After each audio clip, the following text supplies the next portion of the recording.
让我们用感谢的心来赞美我们的神，赞美他的所作所事所能。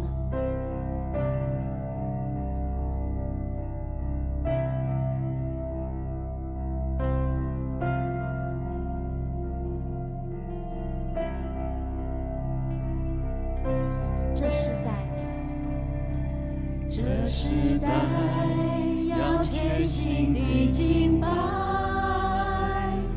坐在宝座上全能的神。这时代要一心呈现你作为，高举你生命。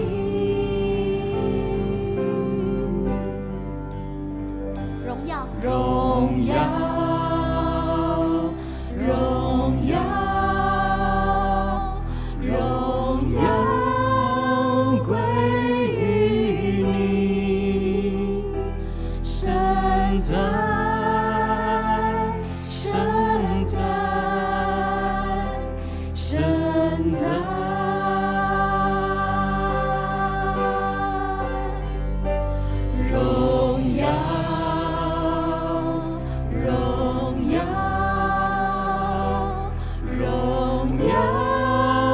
归于你，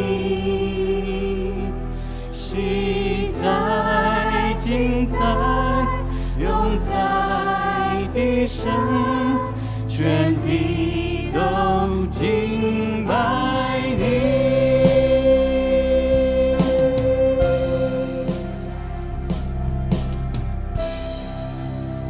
这世代因你欢喜快乐。这时代因你欢喜快乐，你的名在全地何其美。这时代要歌颂高举你的名，永远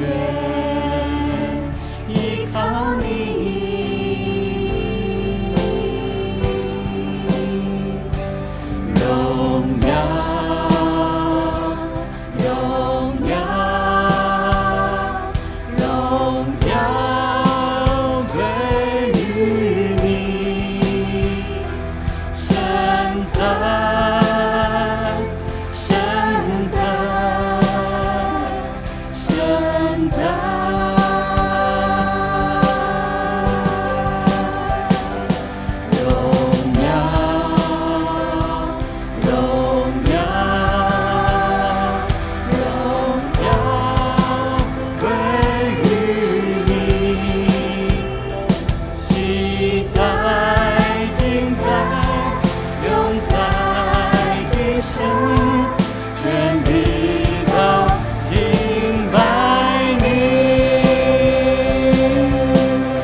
到永远，我们依靠耶和华，大声来唱。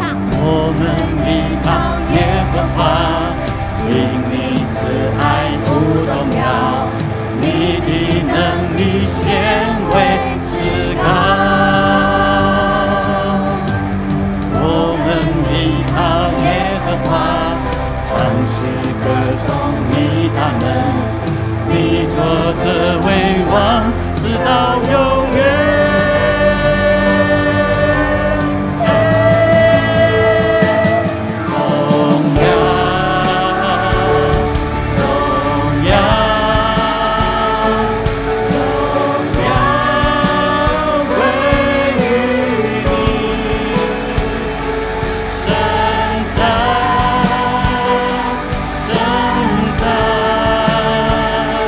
神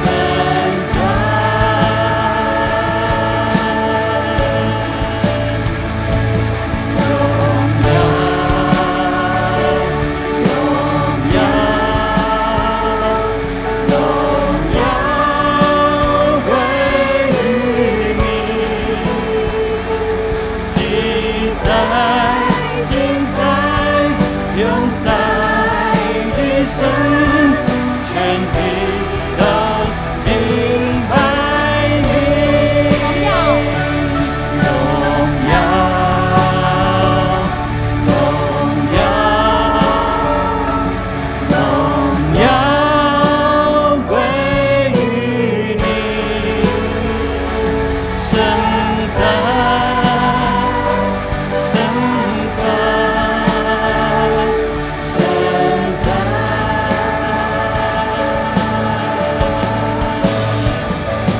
荣耀，荣耀，荣耀归于你，昔在，今在，永在你身，全地都敬拜你。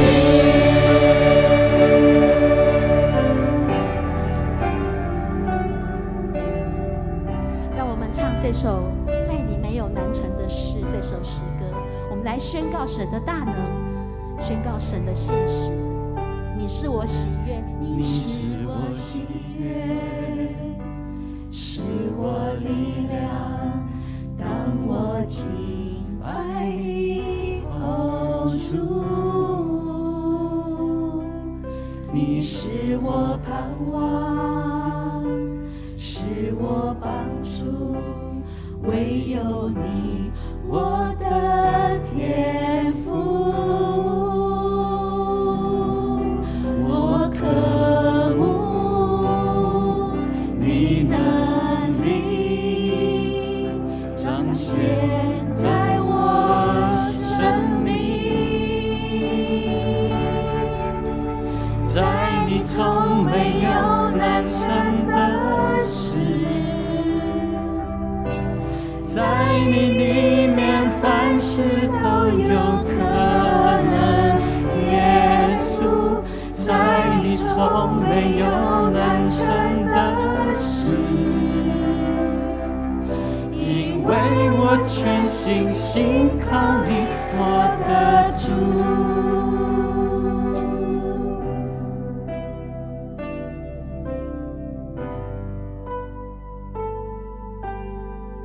你是我喜悦，你是我喜悦，是我力量，当我敬拜你，哦主。你是我盼望，是我帮助，唯有你，我的天父。我渴慕你能力，彰显在我生命，在你从没有难成的事，在你里面凡事都有可能，耶稣，在你从没有难成的事，因为我全心信靠你，我的主。这时候我们来向神来祷告。主啊，我们谦卑来到你的宝座前。主啊，我们相信在你没有难成的事，求你就按着你的旨意成就在我们的身上，愿在我们的身上能够彰显出你的荣耀。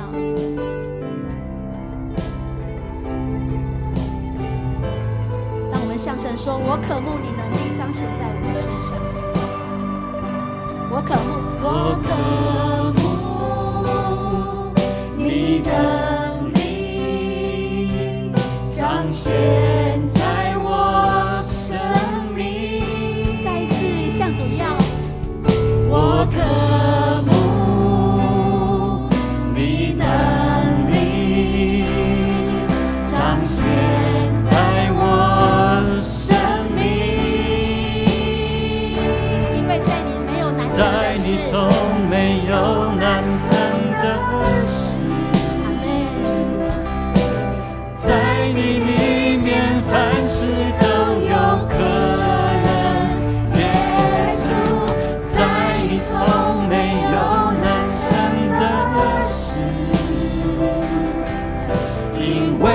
我全心信靠你。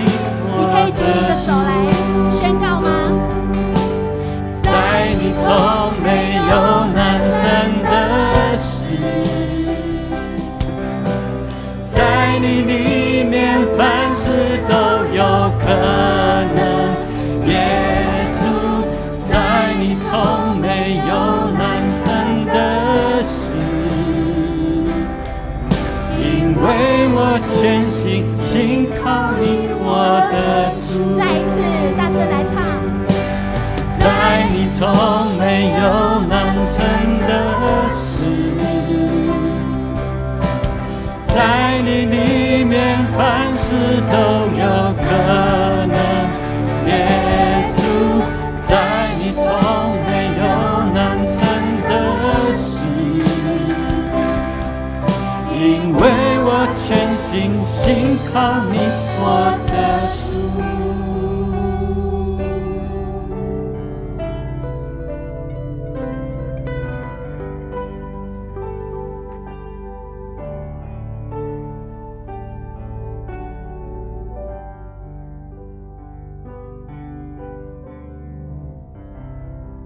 主的话每一句都带有应许，主的话每一句都带有能力。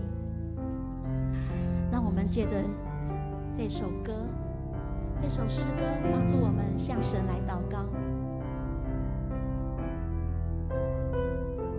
愿主的话成就在我们身上，跟神要。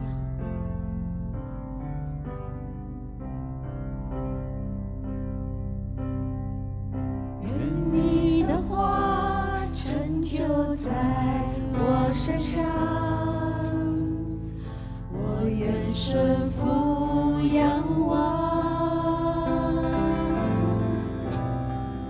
愿你的话成就在我身上，因你是我的王，你是我的王。愿你的话，愿你的话成就在我身上，我愿顺服仰望。愿你的话成就在我身上，因你是我的王。愿你的灵照你去降临在这里，至高神的能力覆庇着你。我深相信你的话语满有能力，我愿意降服你，照你的话而行。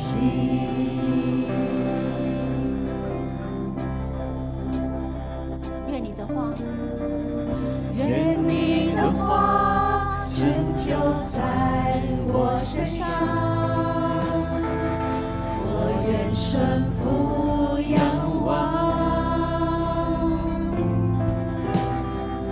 愿你的话成就在我身上，因你是我的王。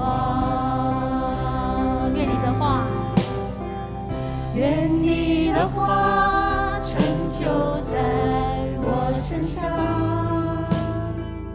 我愿顺服仰望。愿你的话成就在我身上，因你是我的王。愿你的灵照你去降临在这里，至高神的能力覆庇着你。我深相信你的话语满有能力，我愿意降服你，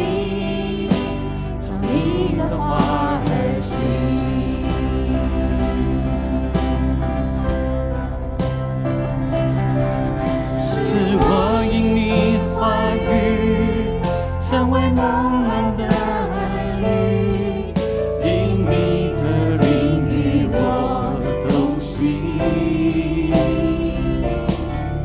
你话语的能力，如今充满在我心，使我心的坚定。使我因你的话语成为你们恩的人，使我因你话语成为梦们的儿女，因你的灵与我同行。你话语的能力，如今充满在我心，使我心的坚定。你的灵照你去降临在这里，这高深的能力不必这里。我真相信你的话语还有能力。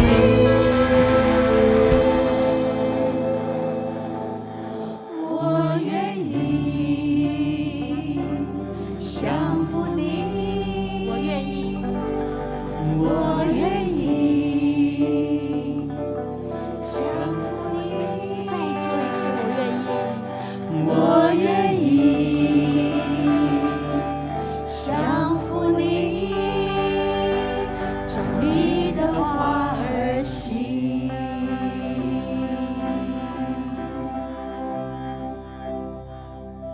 我们起来祷告。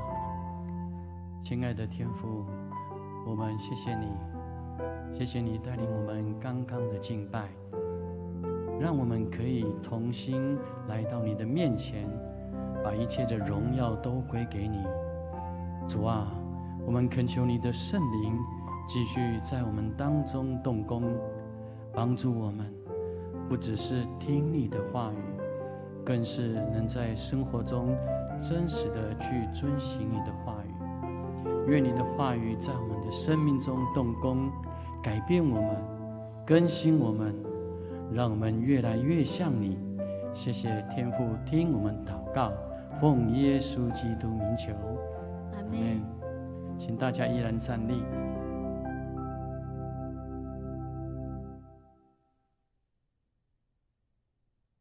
我们一起来攻读尼西亚信经，来告白我们的信仰。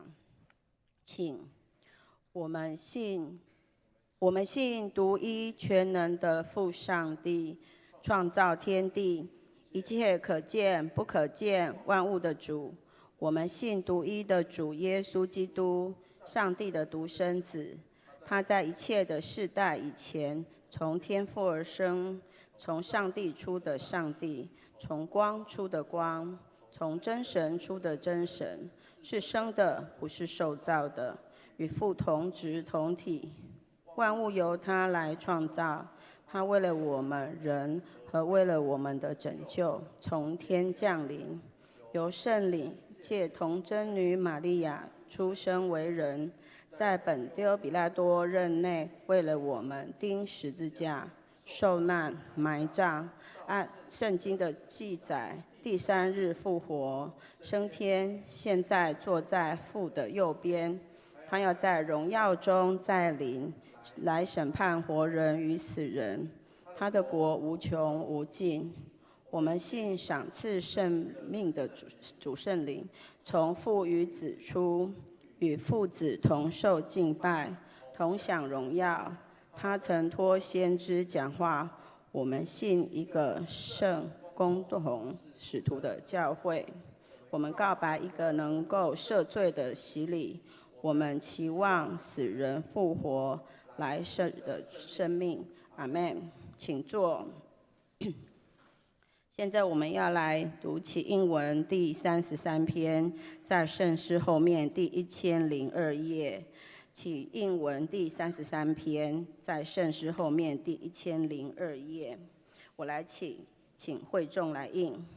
上主啊，你洞察我，你认识我。从遥远地方，你也晓得我的心思。我工作或休息，你都看见。我没有开口，你前后左右环绕着我。你对我的认识高深莫测。我往哪里去才能躲开你呢？我上了天，你一定在那里。我纵使飞往日出的东方，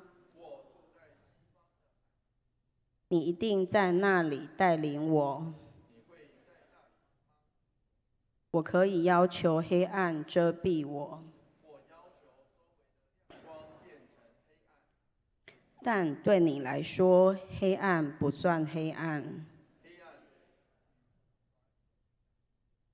黑暗和光明都是一样。上帝啊，你的意念多么深奥！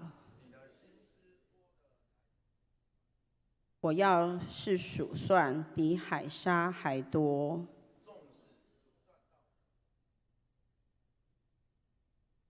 上帝啊，求你查验我，知道我的意念。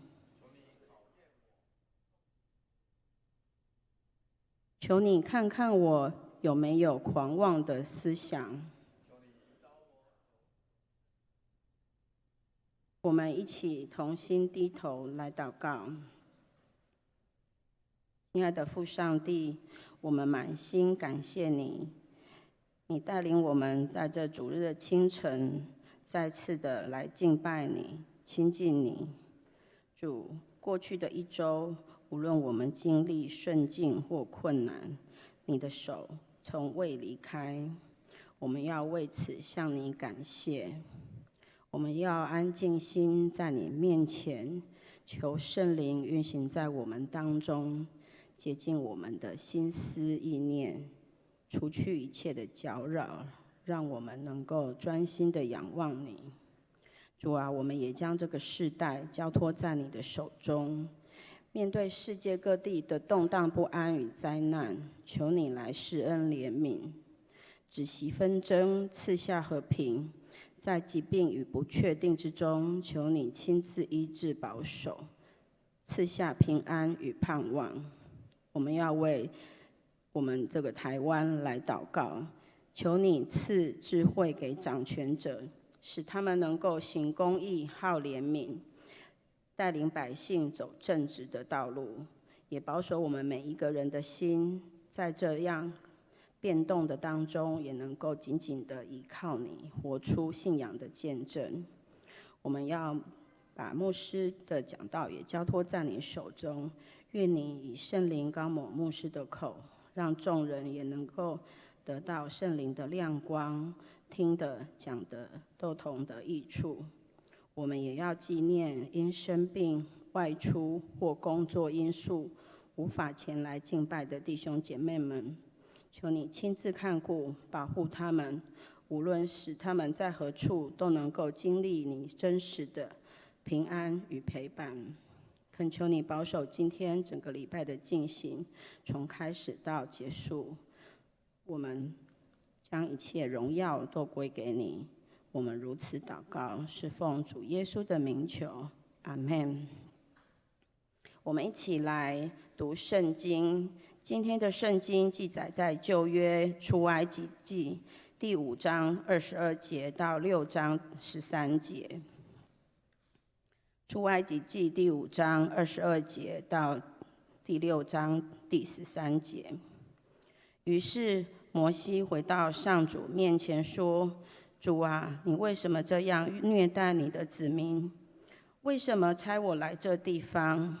自从我到国王面前为你讲话，他更加残酷地对付你的子民，你却一点都不救助他们。”上主对摩西说：“你就要看见我怎样对付埃及王了。我要逼他放我的子民走，我要逼得他不得不把他们赶出国境。”上帝指示摩西说：“我是上主，是全能的上帝。我曾对亚伯拉罕、以撒、雅各显现，但是我从来没有把我神圣的名字启示给他们。我曾经与他们立约，应许把他们寄居过的迦南赐给他们。现在我听见了以色列人因埃及人奴役他们而发出哀求的呻吟。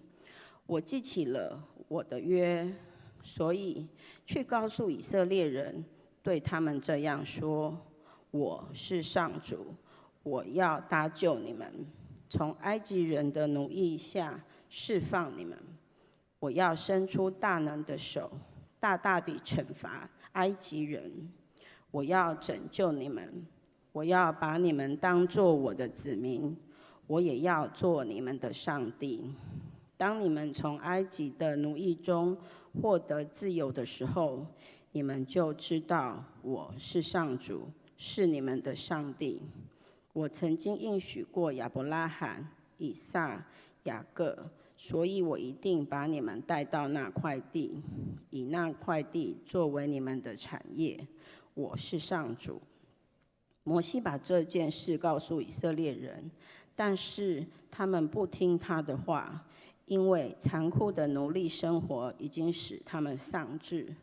于是上主对摩西说：“你去告诉国王，他必须让以色列人离开埃及。”摩西回答：“连以色列人都不听我的话，国王会听我吗？我是个不会讲话的人。”上主命令摩西和亚伦去告诉以色列人和埃及王说：“我命令你们以色列人带出埃及。”愿上帝祝福听他话又去行的人。我们现在请吴妇人牧师来证道，证道的题目是“我是上主”。大家平安，愿上主的恩典就与我们所有人同行同在。这个礼拜是我们教会就是总会所定的大众传播纪念主日。那这是为大众传播中心奉献的一个主日。那我同时也受这个中心所托，今天在这里邀请大家为这个中心来祷告、关心跟奉献。大众传播中心是什么样的一个机构呢？它其实源自于过去长老教会曾经成立过的一个电视台。这个中心其实就为这个电视台而成立。那这个电视台叫做新眼光电视台。那在过去曾经用传统电视台的模式在经营，并且呈现，但是他在经营上其实就遇到一个非常大的困境，所以事实上那时候真的花了相当大的钱，所以到现在为止，事实上大众传播的中心，这个中心还积欠在账面上还积欠1亿多。那不过这个事工，当然我们今天我也受总会之所托。担任这个中心的董事啊，我们都笑说，我们每个董事去当董事每个人都要背1000多万啊，因为我们才10几个董事哈。但是我们也笑称说，感谢上帝说让那个时候遇到这些困境，就早早收了传统电视台的这个途径。那因为到现在为止，传统电视台其实面临了相当大的困境，因为到了现代，其实这个传播的方式，过去是希望透过传播这个媒介来传福音。简单的说，这个中心成立的目的就是这样。但重要的是，这个传播的到了现代，传统电视台的路似乎走到快尽头了，所以许多传统电视台其实现在是在大亏钱。那因此，需要换一个形式，在新的世代当中来传播福音。我们所期待的其实就是这样而已。所以因此我要邀请大家为了这个传播中心来奉献，因为待会我也会透过影片让大家知道这个传播中心现在目前在做什么。愿上主的恩典帮助我们，也愿上主帮助我们在我们传福音的路上可以得着祝福。什么是传福音？其实传福音，福音原文的意思就叫做好消息。那什么样叫传福音？你跟你旁边的人说愿你平安，其实就是传福音哦。因为你传一个好消息给他，这样其实就是传福音了。所以请你跟你旁边的人传一下福音吧，愿你平安。希望你今天过得还不错如果看不到人也没关系可以跟远一点点的人有一点接触。愿上主的恩典帮助我们，一起来祷告。主，我们感谢你，感谢你赏赐，让我们弟兄姐妹可以一起聚集。求主就帮助我们一起听见，在早上你要对我们所说的。祷告奉靠主耶稣基督的名求，阿们。我们今天，我不晓得大家知不知道，农历的3月其实正进入了台湾风马祖的季节。你们知道为什么吗？农历的3月其实是传统上知道那是马祖的生日，马祖这个神的生日简单的说是这样。所以我们就会看到非常多，特别最近的台湾新闻。大概只有台湾新闻有而已台湾新闻就会每天你时不时你就会看到，那个绕境了那2026年苗栗的白沙屯拱天宫的马祖徒步进香活动报名人数高达46万人，而这个人数其实是比去年，你知道去年多少人吗？去年33万人而已所以今年其实暴增了13万人报名，他要8天7夜徒步跟着那个马祖走而如果从过去这个礼拜，事实上还没走完啦，他是走到明天。这个白沙屯马祖是走到明天，但是台中的镇南宫那一尊马祖开始走了，所以那一尊开始走就是他们其实有重叠了重叠日期，所以那一尊开始走大概也要走8天但是不管怎么样，事实上白沙屯马祖的这个徒步进香这个活动，其实到今年为止已经约略有200年，在台湾这块土地上200年，而他们8天来回走将近400公里，徒步8天。所以我们可以换算一天他至少要走多少公里？一天平均都要走超过50公里以上。台湾的汉民族汉人信仰马祖，因为马祖是海神，传统上他是海神，而最初那一批从大陆移民来到台湾的那一批汉人，让他们平安度过险恶的黑水沟，当初叫做黑水沟，现在叫做台湾海峡，因为台湾海峡的海象非常的险恶。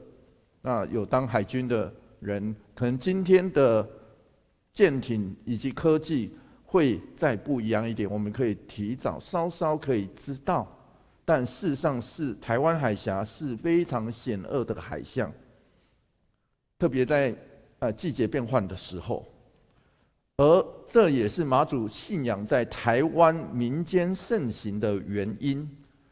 然而马祖信仰在台湾盛行的原因，其实还有一个隐藏性的原因，因为当初郑成功将荷兰人赶走之后，他一上岸到了安平，他就把荷兰人所建的基督教堂改成马祖庙。所以千万不要以为基督教堂只有现在才有，其实很早以前就有了。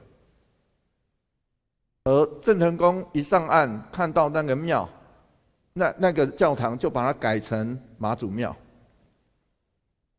而清朝的施琅平定了民政之后，他到了府城，当时候的府城就将府城的宁靖王府改为妈祖庙，就是今天如果我们去到台南观光会看到的大天后宫，那原先是个王宫，就是王住的地方啦。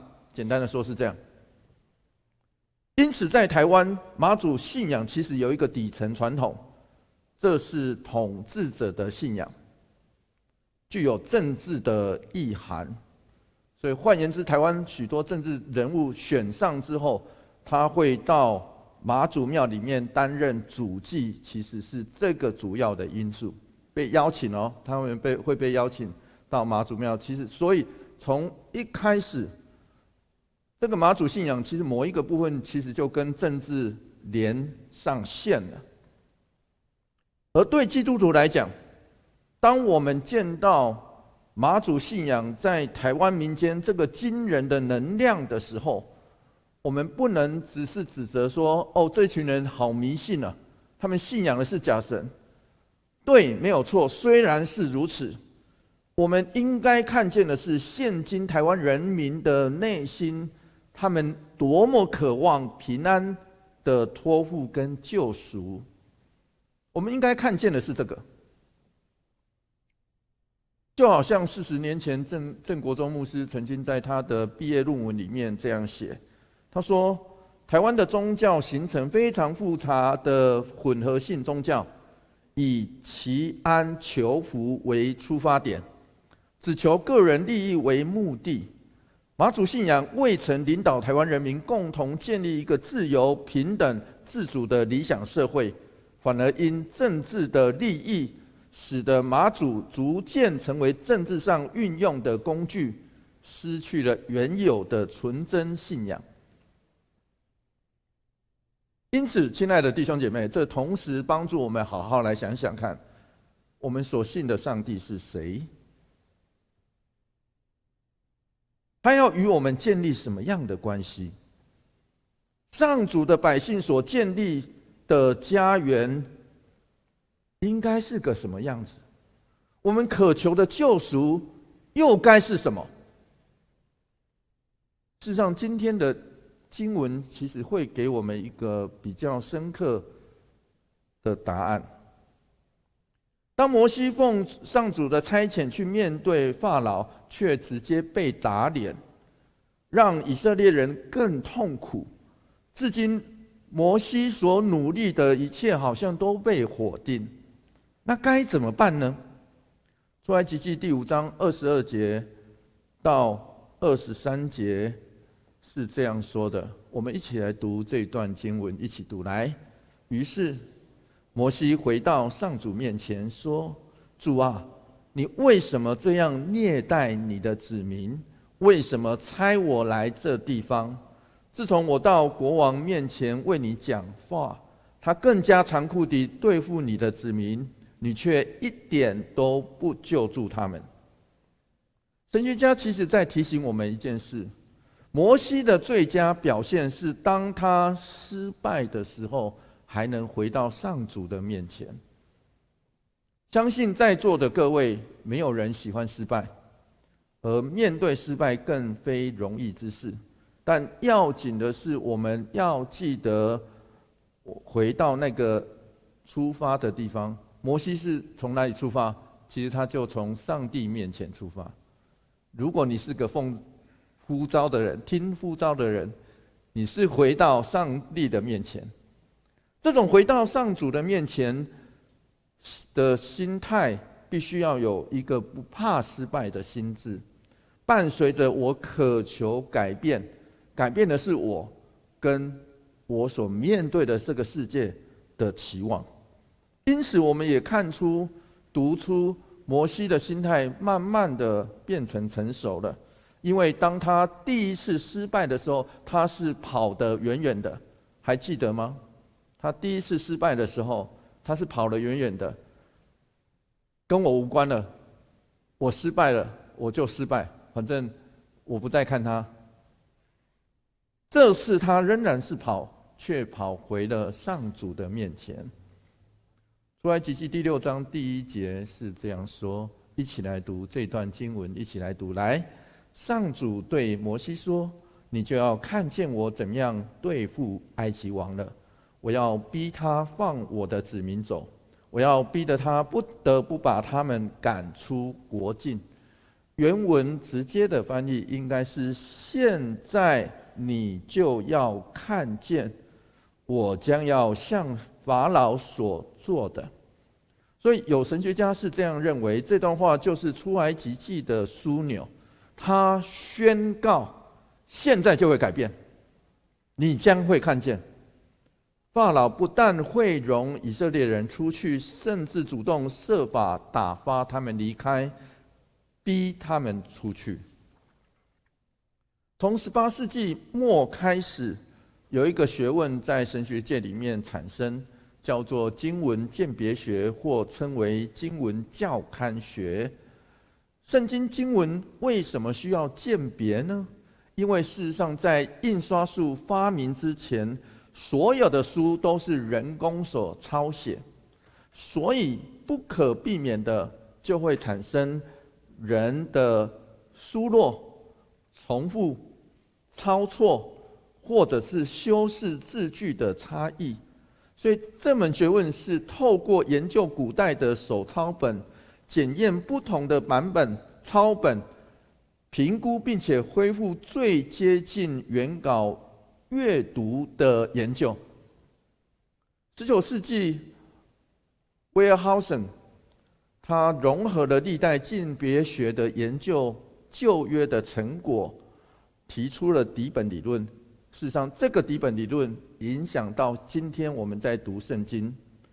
近代学者讨论修正之后，认为可以分成祭司文献跟祭司前、祭司后。就换句话说，就是用祭司文献作为最主要的那个蓝图来呈现。而祭司文学是4种文学来源最晚出现，约在公元前6世纪完成，然而对摩西五经的影响最大。我们接下去读的出埃及记的第6章第2节开始到第7章的第13节，其实就是出自祭司文献里面，同时是祭司文献在出埃及记里面很重要3段记述之一。出埃及记第6章的第2节是这样说，我们一起来读这一段经文，一起读来。上帝指示摩西说：“我是上主。”神学家指出，这是当代君王出场，他只要出场就这样的惯用。当法老拒绝摩西所提的要求，他更挑衅的说：“上主是谁？”其实法老在说这句话的时候，大概几乎所有神学家都说，他不是在问他是谁，而是说上主是谁，怎么配来指挥我？听懂意思吗？他底层的那句话是这个意思：上主是谁？所以换句话说，法老的话显示他决定对这位上主来宣战。神学家是这样说：“我是上主。”这句话承载了所有的重量。上主要向他的子民宣布的每件事，皆是这条最基本声明的扩展与延伸。如果我们回到上帝给出他名字，第一次给出他名字的场景，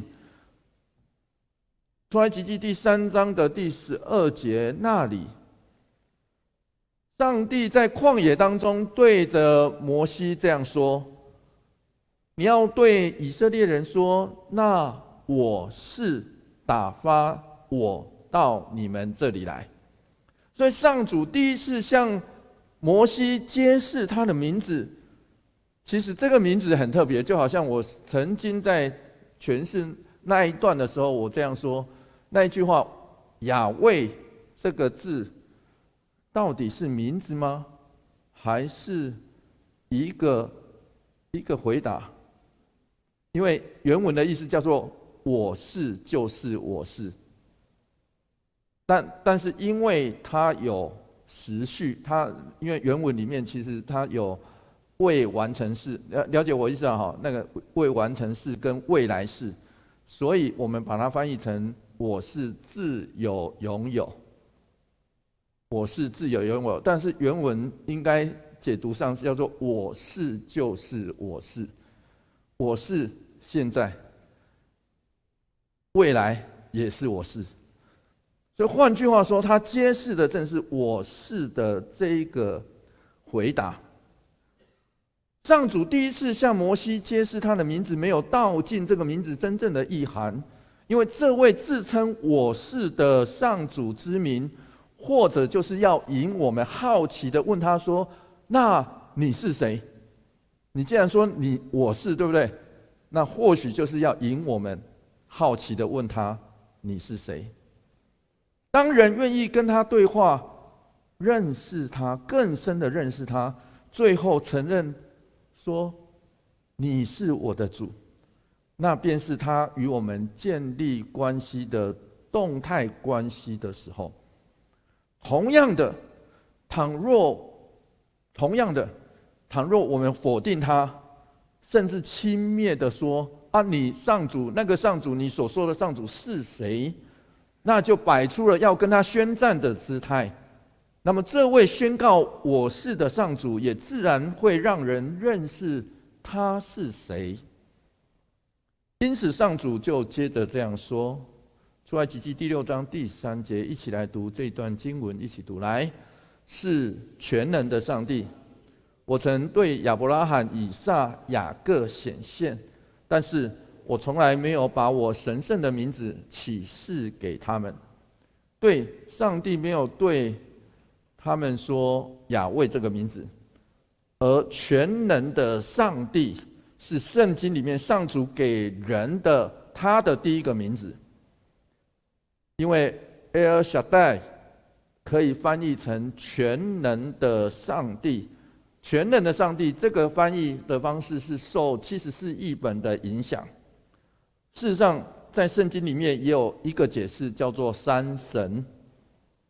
然而，真正的意涵其实到现在还不是太清楚。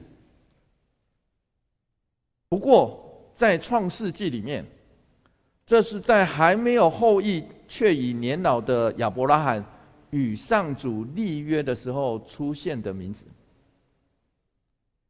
同时，这也是雅各派他的孩子要进入一个前途未卜、前途茫茫的埃及之前，雅各为他们祷告，把他们交在全能上帝手中的时候出现。因此，换句话说，在圣经里面，全能上帝的出现就意味着，当他的子民在最无助、最不知所措的时候，在彰显这位全能的上帝能力的时候。出埃及记第6章第4节到第5节是这样说的，一起来读这段经文，一起来读来。我曾经与他们立约，应许把他们寄居过的迦南赐给他们。现在我听见了以色列人因埃及人奴役他们而发出哀求的呻吟，我记起了我的约。第4节的原文应该翻译成，就是他们寄居其中的寄居之地是给他们。所以在原文里面2次提到寄居，显然是要提醒上帝的百姓，不要忘记你们只是寄居的人。你们若拥有土地或拥有产业，千万要记得这是上帝的恩典，才能得享居住其中的快乐。然而，若他曾应许，他就会记得。人会忘了，但是他会记得。出埃及记第6章的第6节，接下去是这样说，一起来读这段经文，一起来读来。我是上主，我要搭救你们，从埃及人的奴役下释放你们。我要伸出大能的手，大大地惩罚埃及人，我要拯救你们。现在我们在埃及文献里面，其实还经常读到那个赞美埃及王强健膀臂的描述，因此在这里其实是要与之来对比。这里是宣告上主大能的膀臂将强过法老，他要伸出大能的手，将这一群受压迫的子民从法老手中赎回。现在中文译本把它翻译成拯救，但其实是原文其实是赎回的意思。而这个赎回在旧约里面其实有一个很特别的内容，在旧约里面，救赎的人跟被赎回的人，他们需要有近亲关系，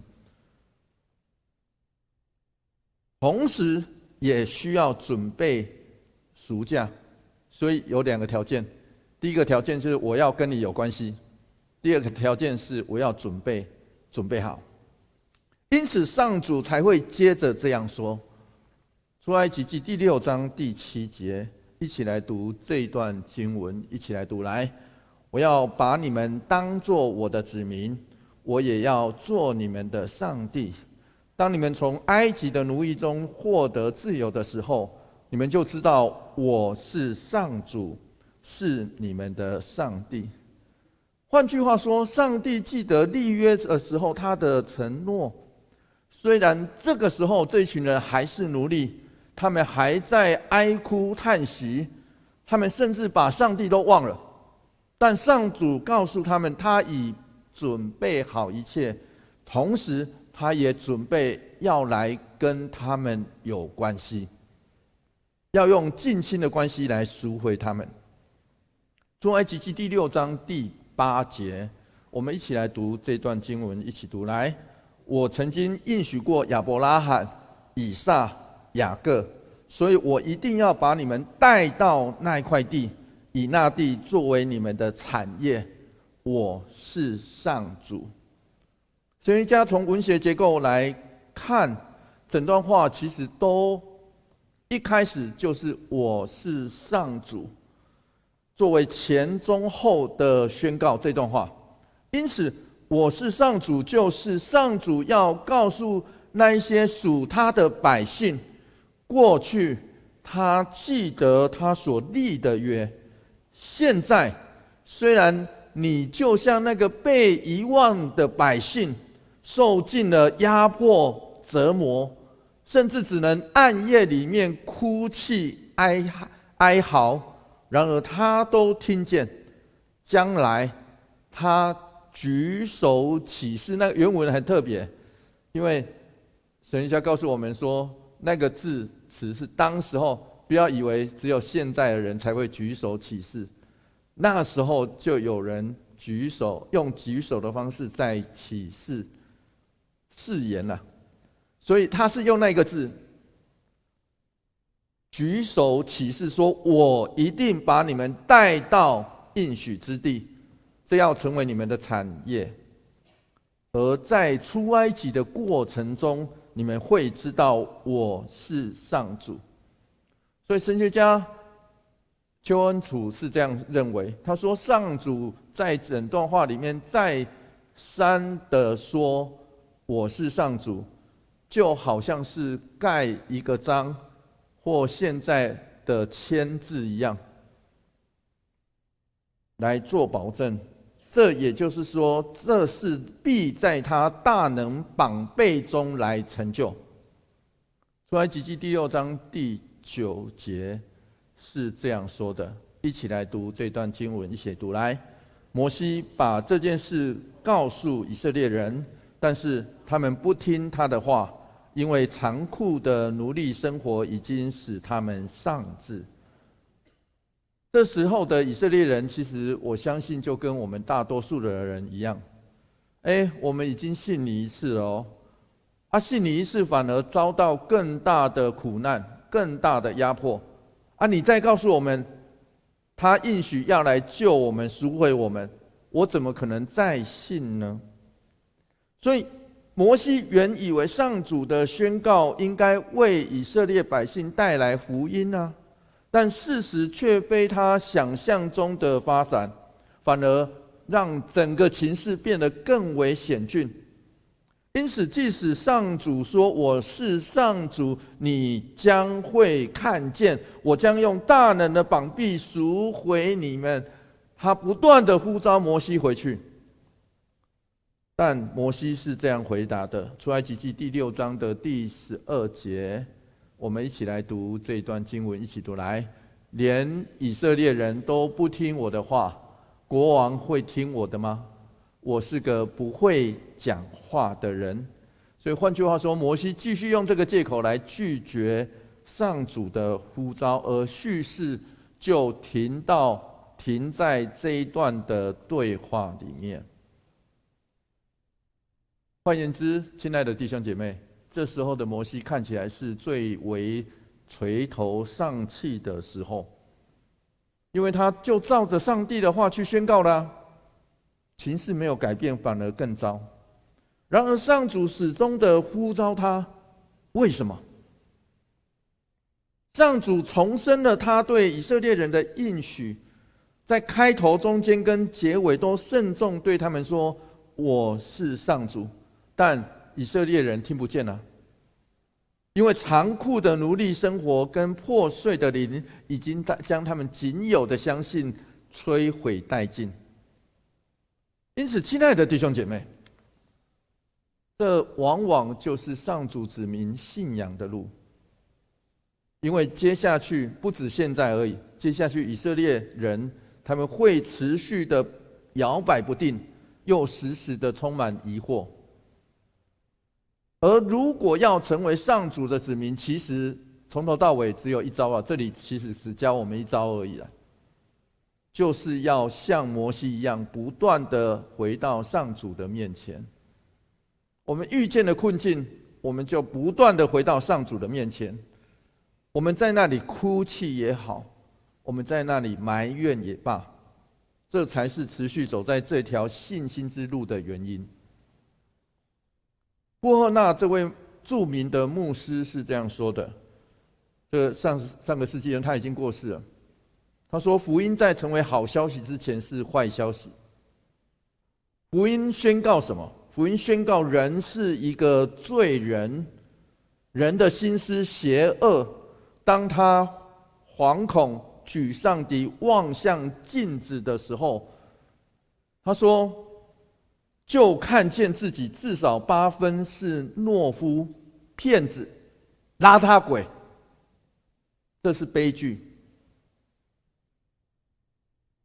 但福音同时也宣告，他无论怎么样都是蒙爱的，获得了赦免，且被当作宝贝。固然人流着血，但有人为他流血，这是喜剧。如果这个邋遢鬼即便在自己的罪中蒙爱或赦免，但他罪的本质跟邋遢鬼的标记正好就会不断的拒绝这份爱和赦免。所以亲爱的弟兄姐妹，布尔纳牧师点出了一个事实，福音这个好消息要临到之前，是我们会明白将有奇妙的事临到，而这也是所有跑到那个粉红超跑底下叫下的人所祈求的拯救跟改变。如果我们这几天知道，就知道那个台湾话叫做嫩脚卡啦，钻教底。你知道这些人都在干嘛吗？这些人就是当那个马祖游行过的时候，他们就钻到那里面，他们透过这样在祈求了。或许我们看这群人很傻啊，或许我们也觉得他们拜错了对象。是的，没有错，他们拜错了对象。但是呢，我不会轻蔑他们所做的，因为他们所做的跟我们所做的祷告是一样的道理。而且他们是真心的在那边祈求一个救赎。因此我不会，我会对他们的这个祈求，当一个人祈求的时候，我认为那是敬虔的，那是值得尊敬的。然而很可惜的是，如果人没有看见自己的败坏跟罪性，再奇妙的事临到这个败坏跟罪性，再奇妙的事临到在我们身上，有时候也会变成悲剧。因此，我们应该就像撒该在爬树之前，他知道自己是个坏蛋，别人也这样认为，但他从树上面下来的时候，他愿意成为一个圣徒。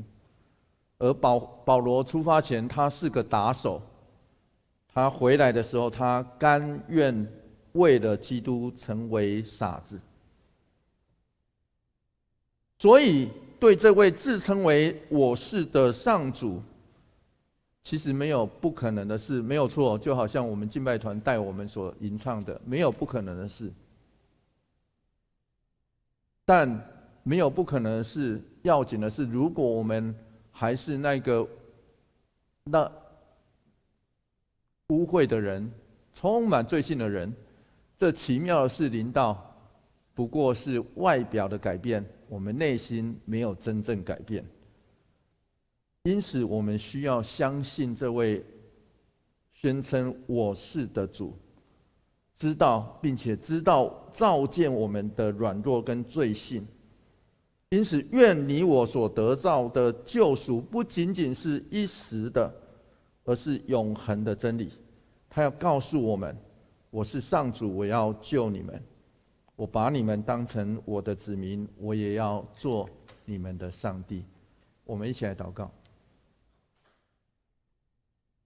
主，我们感谢你，感谢你带领我们一起领受你的话语。主，帮助我们宣告，我们知道，我们透过敬拜、诗歌，我们透过祷告，在我们生命的过程当中，不断的认识你。求主帮助我们照见自己的本相，并且知道要让这奇妙的事来临，需要我们生命里面真实的改变。求主的爱就临到我们，因为你看我们为宝贝，甚至在我们不认你的时候，你就看我们为宝贝。求主与我们同行同在，赦免我们的罪。祷告奉靠主耶稣基督的名求，阿们。让我们一起站立，我们来唱回应诗。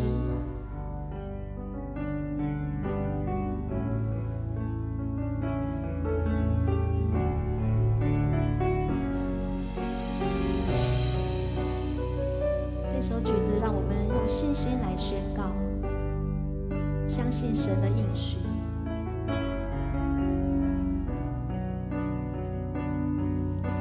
神的孩子抬头仰望，走出灰心和沮丧，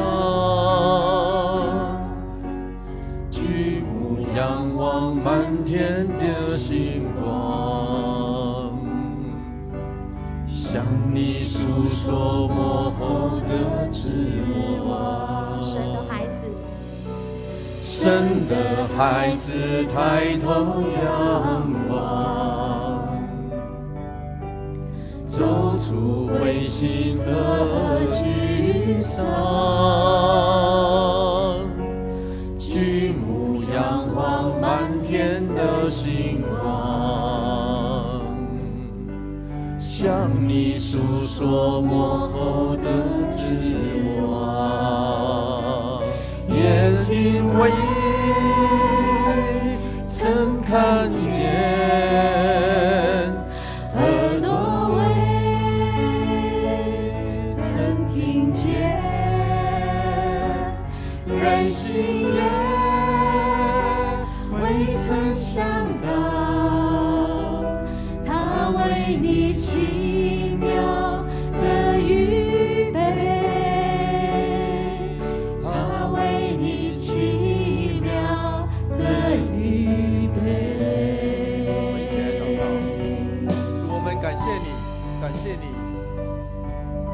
生命里面，我们有时候就在黑暗中，有时候就困在病痛里。主帮助我们知道，虽然我们未曾看见，未曾听见，甚至从未想象，但主你为我们奇妙的预备，让我们知道你是我们的主。求主就与我们同行同在，帮助我们，即使在软弱，在沮丧中，我们深信你都要与我们同在。求主帮助我们回到你面前。祷告奉靠主耶稣基督的名求，阿们。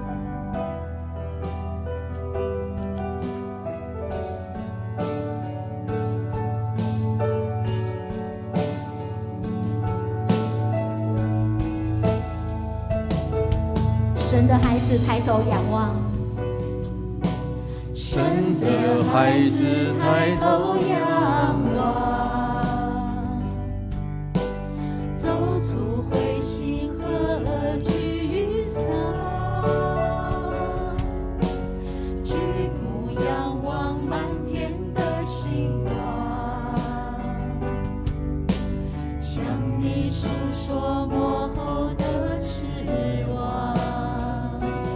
眼睛为曾看见，耳朵为曾听见，人心也未曾想到，他为你奇妙的预备，他为你奇妙的预备。脱去身上脏累和重担，单单仰望耶稣十架上，刚强壮胆，满有属天信心盼望。脱去身上脱去身上残累和重担，单单仰望耶稣十架上，刚强壮胆，满有属天信心盼望。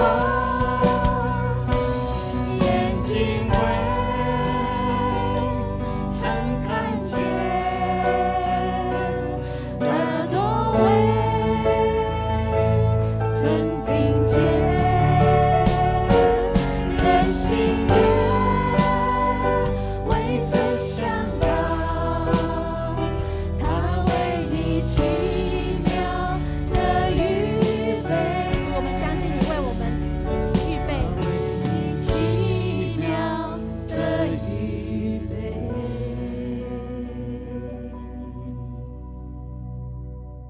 请坐。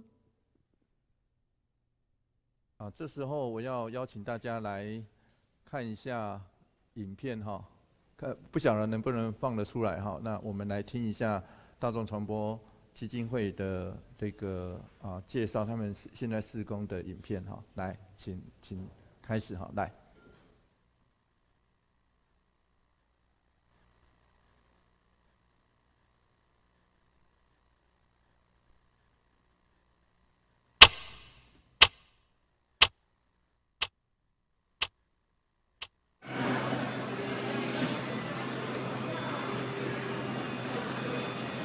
各位弟兄姐妹，大家平安。让我们一起来看今天的新眼光，让我们一起来看今天的圣经。今天的圣经开始阅读一个新的书卷，记载在尼希米记第1章第1节到第11节。以下的记载是哈加利亚的儿子尼希米的事迹。亚达薛西做波斯皇帝的第20年基斯流月。2021年的1月1号开始，我把每日新眼光读经转成线上，用影音的方式来做呈现。确实也是因着疫情的影响，然后更多弟兄姐妹可以用比较方便的方式来研读上帝的话。我就先把新眼光文字的版本做成一个 PowerPoint， 能够用文字的呈现在我的影片的里面。然后我这是录影之后把它剪辑作为一个影片。我是盼望我可以跟弟兄姐妹一起保持那一种读经的热情。我不是一个工作交差就好，我是真的想要跟弟兄姐妹一起看上帝的话，帮助我们可以更多的亲近上帝。我很高兴可以把文字的这个读本做成一个影音的版本，而且它可以更无远弗届的在网络上，任何人想要点阅的时候，他就能够用他想要的方式，方便的时间点开来，然后他就可以看。所以我很感谢传播基金会在过去这段时间，都将这个影片的连结放在传播基金会的网站，让更多的人得着帮助，也让更多的人可以得着上帝话语的喂养。每日新眼光，生命主照亮。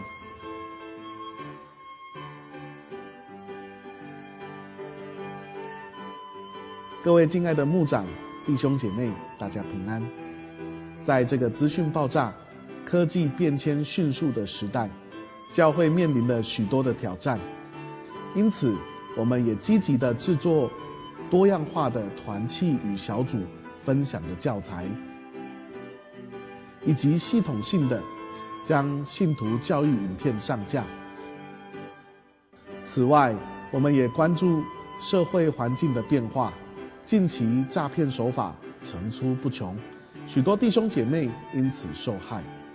为此，基金会特别制作一系列的反诈骗的影音内容，这不单是一个资讯的传递，更是具体的保护行动。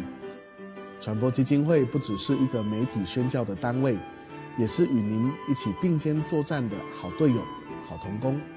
借着大众传播中心奉献主日，诚挚地邀请您继续为媒体宣教的工作祷告、关心、奉献，让传播基金会有足够的资源，继续开发更多的宣教的教材、影音以及软体。再次的感谢，愿上主赐福与您，谢谢。好，那我想就是影片大概就这样。那我会把传播基金会现在所做的，包括每日新眼光的这些，他是读了圣经之后，再读了那个新眼光的查经手册，所以我们可以用不同的语言听到它。其实现在目前有这个华语、有台语、有客语，那不同的语言听上帝的话，并且可以听这个新眼光的读本，大概总长度大概差不多每天大概是10分钟左右，10分钟左右。所以邀请大家，如果可以的话，透过这个来灵修。同时，传播基金会也制作了一系列的这个反诈骗的影片。那我会把这些资源都放在我们教会的这个群组当中。那希望弟兄姐妹可以多加利用。谢谢大家。现在我们一起来奉献。我们来请黄学谦弟兄和谢明俊弟兄来施献。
会众起立，一起来唱奉献歌。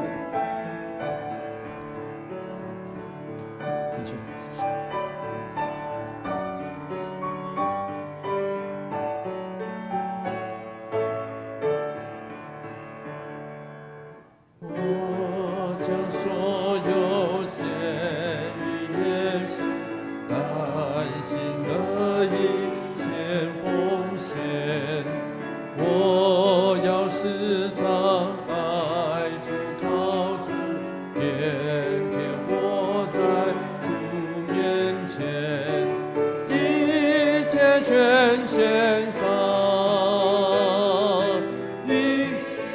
全献上，献于爱我尊贵救主，一切全献上。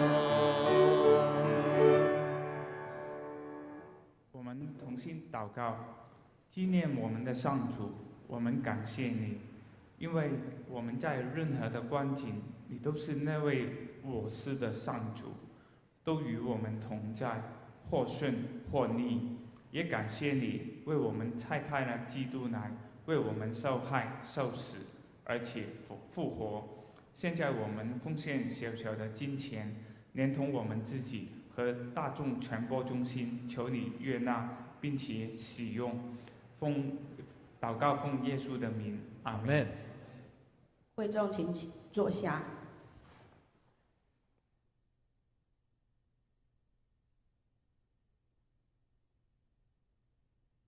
我们一起来翻开周报，我们一起来念今天的金句。所以去告诉以色列人，对他们这样说：我是上主，我要搭救你们，从埃及人奴役下释放你们。我要伸出大能的手，大大地责罚以色列人。我要拯救你们。出埃及记6章6节，请会众念2遍，开始。所以去告诉以色列人，对他们这样说：我是上主，我要搭救你们，从埃及人的奴役下释放你们。我要伸出大能的手，大大地惩罚埃及人。我要拯救你们。出埃及记6章6节。所以去告诉以色列人，对他们这样说：我是上主，我要搭救你们，从埃及人的奴役下释放你们。大大地惩罚埃及人，我要拯救你们。出埃及记6章6节。在周报的第一页跟第2页有本周的聚会表以及服事表，请服事的人员准备心预备服事。那在第2页的地方有奉献，如果明细如果有出入，请洽办公室同工。我们来看第3页，本主日4月19号是大众传播中心奉献主日，请为其事工奉献代祷。吴培慈牧师为大众传播中心奉献主日，前往大竹教会请安报告，请代祷。传道部会于中午12点半在701室召开，请部员出席参会。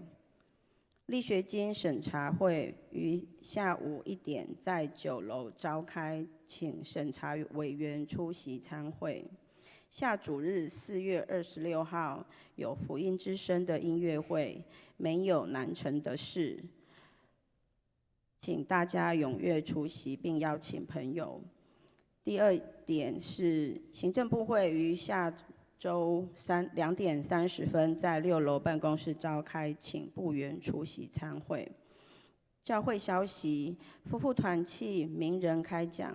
今天特别邀请拥有40余本著作的知名作家王国华老师，他要亲自教导我们如何用 AI 工具快速生成影片。再来，下半年服事同工招募，神的家需要大家共同参与，一起服事。若兄姐有感动，有意愿参与服事，欢迎到6楼布告栏或向办公室登记。行政部问卷：您眼中的教会有哪些是可以更完善的地方？诚挚邀请兄姐，请你扫 QR code， 或者是到教堂我们4楼外面有纸本的问卷，可以提供宝贵的意见，让我们一同守护、建立更好、美好神的家。再来，2026年夏季学校已经开始报名喽，请参阅，然后请家长报名。再来就是2026年有暑期音乐营，时间是在7月14号到7月17号，然后也请家长们扫 QR code 来报名。5月10号有母亲节的赞美礼拜，也请大家一起来参与。然后请牧师来补充报告。好，我来补充报告几件事情。第一件事情就是我们这2个礼拜的下午，就是1点过后都会有2个活动。那第一个活动是今天下午1点到3点，我们会请知名的作家来教大家 AI。那这件事情，事实上过去都是夫妇团契的聚会。那我们后来在上次的长执会里面，我们就建议他说，如果这个题目是适合的，并且没有其他的收费，因为有时候他们聚会会有手作，所以会有先产生费用等等的事情了哈。那没有的话，那建议他们可以开放给教会大家，如果时间允许，可以一起参与。所以这个活动就是这样来的。所以如果你下午允许，那带自己的手机跟平板就可以了哈。那来参与，那知道怎么样在 AI 的时代来运用，我觉得是很好，可以帮助我们了解哈。那他们聘请的这些讲师都相当有水准。那同时，对我也要预告一下哈，他这些讲师不一定都是基督徒啦，但是他们是相当具有知名度，知道在那个行业里面具有知名度的人，所以欢迎大家来参加。然后下个礼拜我们一样是下午的1点，我们会有社区音乐会。那这个社区音乐会就是我之前有提过，我觉得我们教堂也可以成为社区的音乐会的举办的地方，所以我们每年会上半年度会有1场，下半年度也会有1场社区的音乐会。那地点都在这里哈，所以下个礼拜天的下午1点到3点，差不多到3点左右，那会有1场音乐会就在这里。那邀请大家也可以一起来聆听。那这是这个广告。那顺带要宣传2个活动，请大家务必来报名。那以上的都是刚才我讲的，其实不用报名，你就来参加就可以了哈。那接下来是要报名，第一个活动是野外礼拜，所以邀请大家我们去我们今年野外礼拜是要办在三芝。那在三芝，不好意思，有些人想要参观那个安养中心啊，但是那已经很满了，所以其实他们都有住客，所以不是那么方便。但最主要是我们去的地方刚好是三芝的浅水湾，相当著名的北台湾相当著名的一个海边的一个有一些步道在那里，所以我们去到那边，其实最主要是到那个海边去哈，然后吃饭也在那个海边，所以邀请大家就是可以去那边走走，然后回程的时候是要走13行，我们去13行博物馆。那这是最主要这个行程的另外一个用意，是我们可以看看现在刚刚新建完成并且将要开放的淡江大桥。那我不晓得大家知不知道，最近就是这一条线最近有一条大的桥来盖成那它在5月12号开始开放给公众来行驶，所以我们这一次预计是要走这条路线，所以邀请大家，如果可以，我们一起来报名这一次的野外礼拜。那最后是一个我们姐妹教会的一个宣传，三民教会他们有一个社教77周年跟沐浴馆的献堂感恩礼拜，那他有特别邀请我们圣歌队去，所以原则上就是我们圣歌队跟家人。那但是因为他们，所以我们可以自行前往了。不好意思就是我们没有，教会在动员车子等等就是直接就是邀请圣歌队去。但是其他的部分，如果我们愿意去参与，那请来报名。为什么呢？因为他们中午会预备餐食，那会有泰雅族的这个风味餐跟很丰富的餐食，但是务必把这个人数报给他们，这也不用钱了但是如果我们5月2号礼拜6早上10点开始在三民教会那边，那三民教会我们的姐妹教会其实它附近有一个非常著名的观光点叫做蝙蝠洞，所以如果我们去的时候顺便还可以去走一下那个蝙蝠洞那不管怎么样，就是邀请大家，如果我们愿意自行前往的话，不好意思，交通要自理。那这个三民教会，它过去有一个非常著名的石板教会教堂，就在那个地方，所以欢迎大家，如果有机会的话，可以自行前往。但是如果我们要自行前往，那请来办公室来报名一下，那我们会通知让三民教会的这个牧者同工们，他们可以预备餐食，跟礼物它其实有一个非常精美的伴手礼，会准备给大家所以我们要先报名，这个才能够准备得及，好，所以要麻烦大家。我们现在一起来唱圣诗颂荣祝福，圣诗第388首，荣耀归父上帝。请起立唱全首，唱完请牧师祝祷。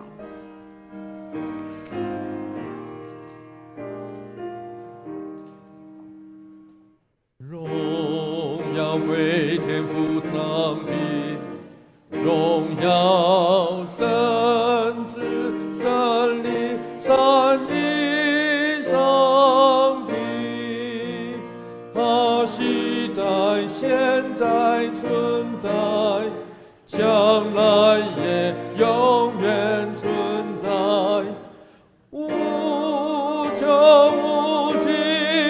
阿门，阿门。愿主耶稣基督的恩典、天父上帝的慈爱、圣灵的感动，与我们同在同行，从今时直到永远。阿门。阿门，阿门，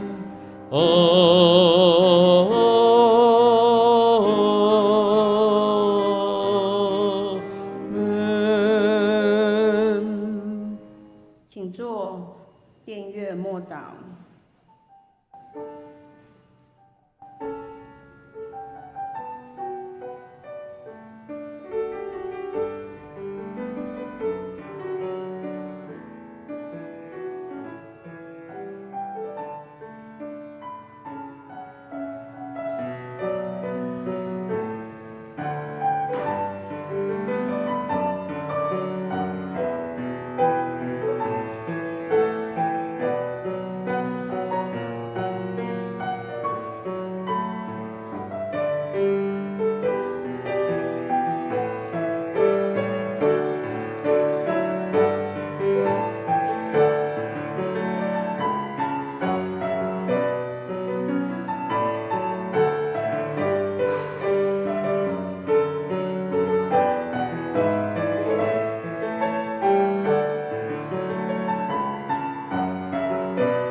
行平安礼，请彼此请安，互相交谊。耶稣爱你，愿你平安。